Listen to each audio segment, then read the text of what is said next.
عسلامة ومرحبا بكم في قناة سفرة طيبة. اليوم نطلع لكم بروسات المخارق البنينة.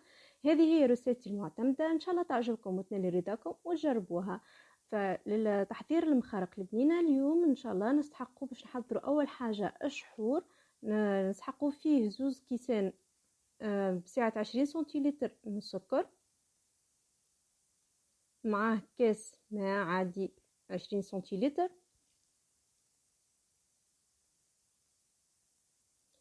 عصير نصف قارصة، ومعاه 2 مغارف كبار عطرشية، أما هذه نضيفوها في آخر بعد ما يطيب الشحور. نبدأ على بركة الله. في الطنجرة متاعنا نصبوا السكر والماء وعصير نصف قارصة، نخليوها تطيب، ونعاود نأكد العطرشية في آخر بعد ما تطيب الشحور متاعنا. خلوها تطيب على جنب. نتنقلوا باش نحضروا العجينة متاع المخارق. نسحقوا فيها الكاس كبير بسعة 20 سنتيلتر من السميد المتوسط، كاسين سميد أرطب، كاس ماء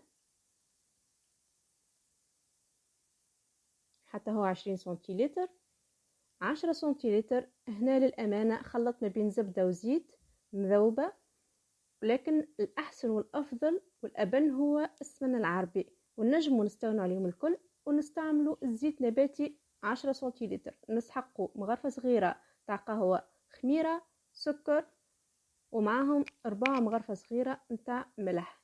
نبدأ على بركة الله. نذوبوا المغرفة الصغيرة نتاع قهوة نتاع الخميرة والسكر بشوية ماء، ونخلوه على جنب. في الصحفة نتاعنا نصبوا 2 كيسان نتاع سميد الرطب، نضيفوا له السميد المتوسط، نحركوهم شوية، نضيفوا عليهم 4 مغرفة نتاع القهوة ملح، نحركوها شوية باش نتاكدوا انه الملح ما يكونتاكتش مع الخميره وتفسد لنا العجينه ما تطلعش، خاطر الملح يقتل الخميره.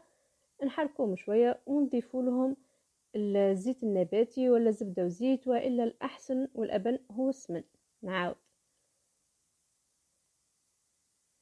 نرملوا العجينه متاعنا بالكيفيه هذه، نتحصلوا على سميد يكون مرمل كله دخلوا الزيت والا الزبده والزيت والا السمن. نضيفوا له الخميره اللي ارتاحت معنا، ونبدو نزيدوا بشويه بشويه في الماء 20 سنتيلتر، ونعجنوا بالكيفيه هذه. وما نخافوش انه العجينه تتلبد ولا حاجه، لانه السميد ما يرجعش ملبد في بعضه بكثره العجنان. نتحصلوا على عجينه لينه طريه وما تتلصقش في اليدين، وتكون خفيفه، انها سهله انه تتشكل وما تبداش كاسحه ولا حاجه. بعد ما كملنا عجناه بالكدا هذا الشكل متاعها، نعجنوها شويه مره اخرى.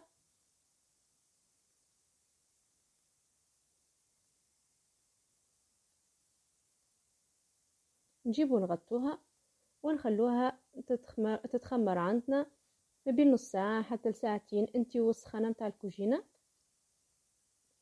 خلوها على جنب. الشحور عمال يطيب. هذا كيفاش حضر، كيفاش نعرفوا اللي هو طاب ولا هو يبدا اللون متاعو ذهبي باللون هذا، والخثورية كما تشوفوا فيها وتلاحظوها.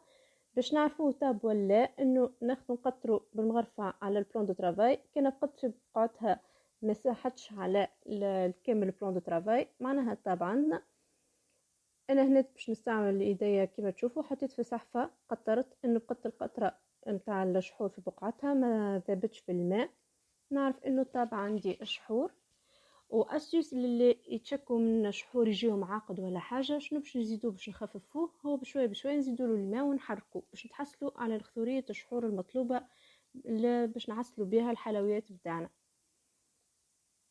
وما نغلوش بعد ما نزيدوا الماء، ما نغلوش، جوست نحركوا. كما تلاحظوا معايا هنا العجينه نتاع المخارق ضعف الحجم نتاعها، نخرجوا منها الغاز نتاعها ونتنقلوا باش نقليو.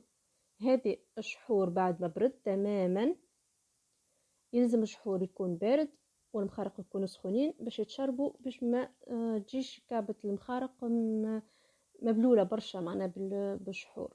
وكمية الزيت في المقلة تكون كبيرة باش كعبة المخارق تطفح ولا تطفو في الزيت وما تشربش عندنا برشا زيت.